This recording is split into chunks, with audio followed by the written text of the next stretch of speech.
എല്ലാവർക്കും KMTVയുടെ Carnatic violin lesson part 60 സ്വാഗതം. ഞാൻ അജയ് കുമാർ ജി.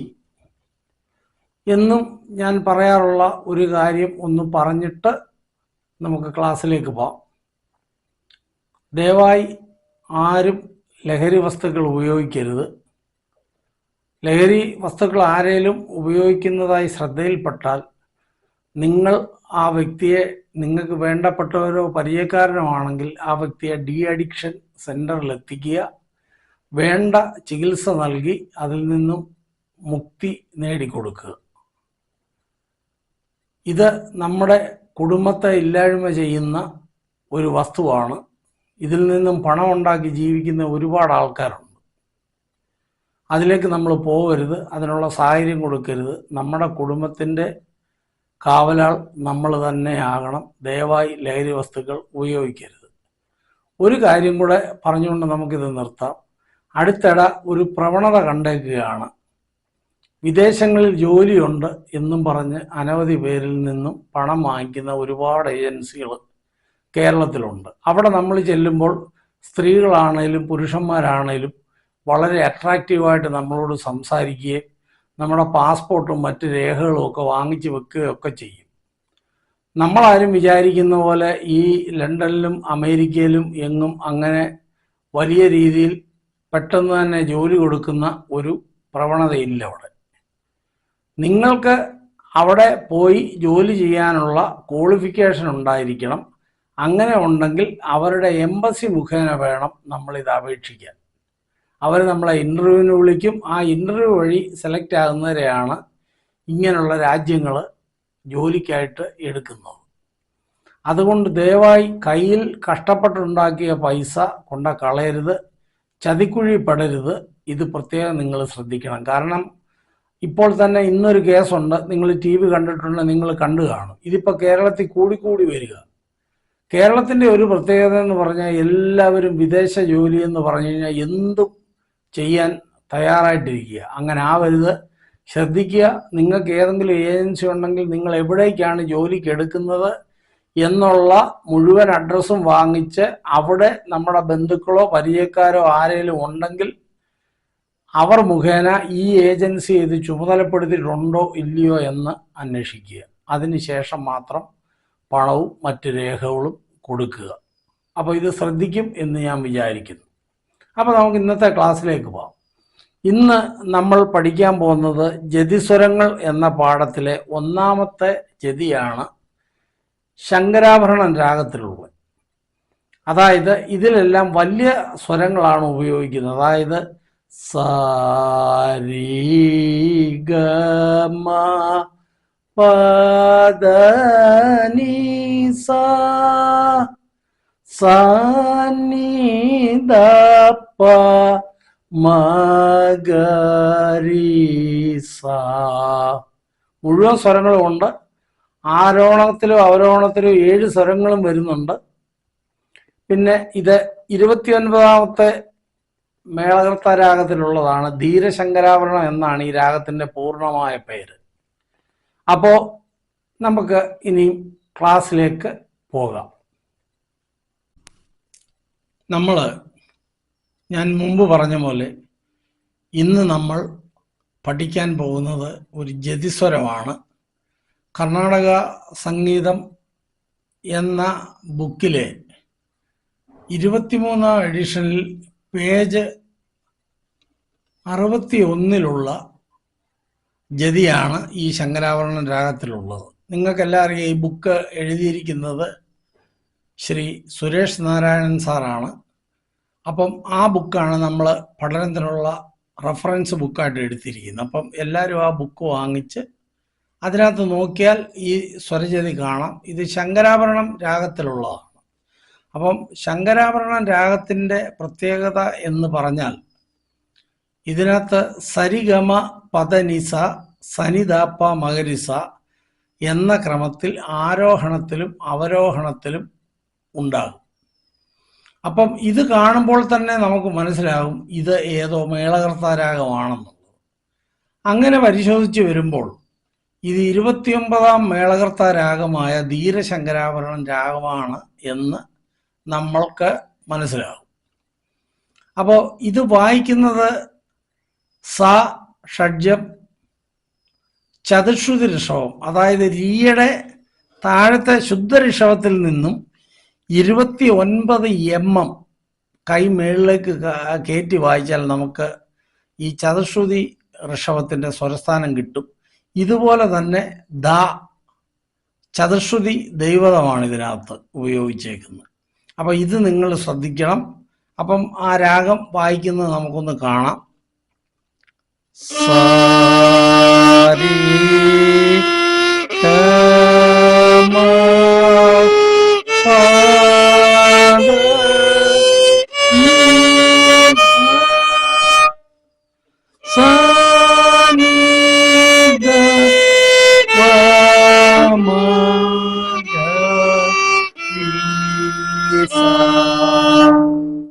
ഇങ്ങനെയാണ് ഇത് വായിക്കേണ്ടത്. അപ്പം ഇതിൻ്റെ ഒന്നാമത്തെ പല്ലവി എന്ന് പറയുന്നത് ഇപ്രകാരമാണ്. സാ സാരി സാനി ദ പ മ ഗ മ പ സ ദ പ മ ഗ രി ഗ മ പ ദ നി. ആ ഗ മ പ ദ നി അവിടെ ഇച്ചിരി സ്പീഡ് കൂടണം വായിക്കുമ്പോൾ. അപ്പം ഈ പല്ലവി 2 തവണ വായിക്കണം. അതിനുശേഷം അനുപല്ലവിയിലേക്ക് ചരണങ്ങളിലേക്ക് പോകണം. അപ്പം നമുക്ക് ഈ പല്ലവി ഒന്ന് വായിച്ചു നോക്കാം. ഞാൻ നോർമൽ രീതിയിലാണ് ആദ്യം വായിക്കുന്നത്, അത് കാണുക.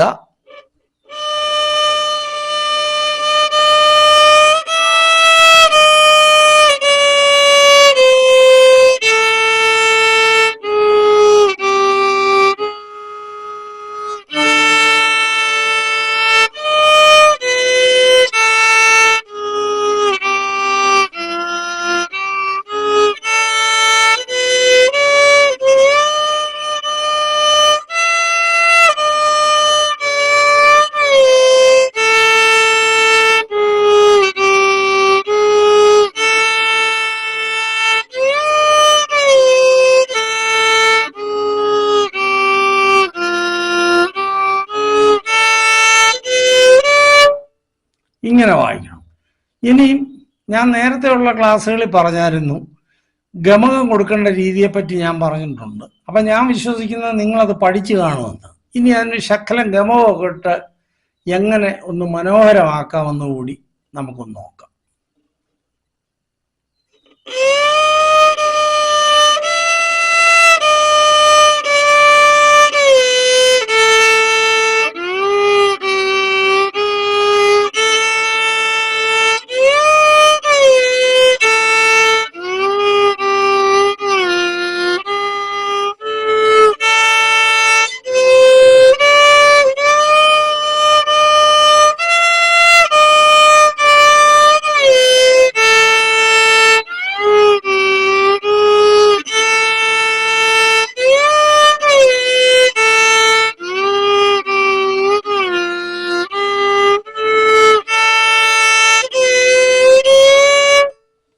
ഈ രൂപത്തിൽ ഇത് ആദ്യം വായിച്ച് പഠിക്കണം. അതിനുശേഷം ഈ പല്ലവി 2 തവണ വായിച്ചതിന് ശേഷം ചരണങ്ങളിലേക്ക് പോവാം. ചരണം 1 പാദ പമ പമ ഗ മ ഗരി ഗരി സാ സനി സാ സനി സാ ഗരി ഗ മ ഗ മ പമ പാദരി. ഈ രീ കഴിഞ്ഞിട്ട് പിന്നെ ഒരു തവണ അത് വായിച്ചിട്ട് കഴിഞ്ഞാൽ ഉടൻ പല്ലവി 1 തവണ വായിക്കണം. എന്നിട്ട് ചരണം 2ലേക്ക് പോകാവും. അപ്പം നമുക്ക് ആ ചരണം 1 നോക്കാം.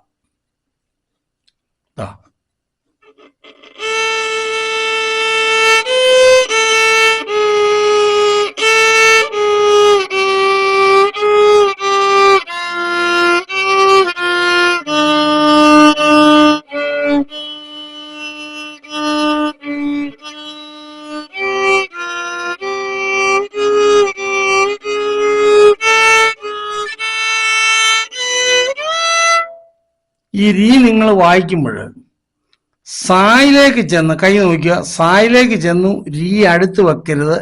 രീക്ക് ശകലം അകലം കൊടുക്കണം, എങ്കിലേ വലിയ രീ, മേളിലത്തെ വലിയ രീ കിട്ടും. അപ്പം നമ്മളത് വായിക്കുമ്പോൾ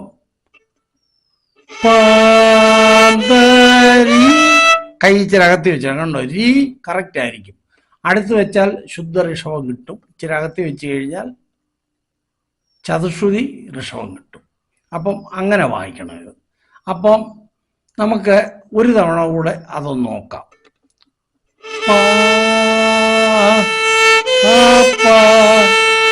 ഒന്നുകൂടെ.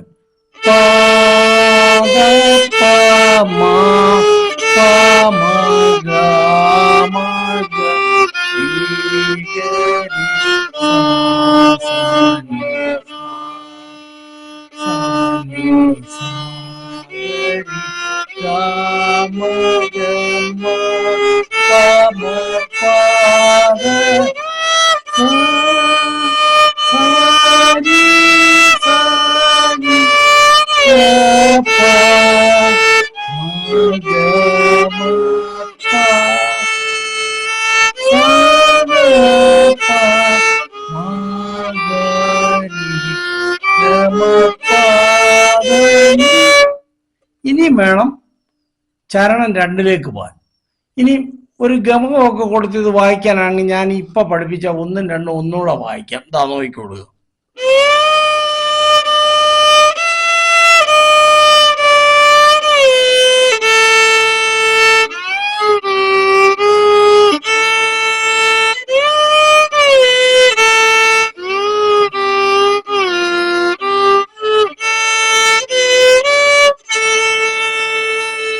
ഈ വായിക്കാൻ പോകുന്ന ചരണമാണ് ഒന്നാമത്തെ.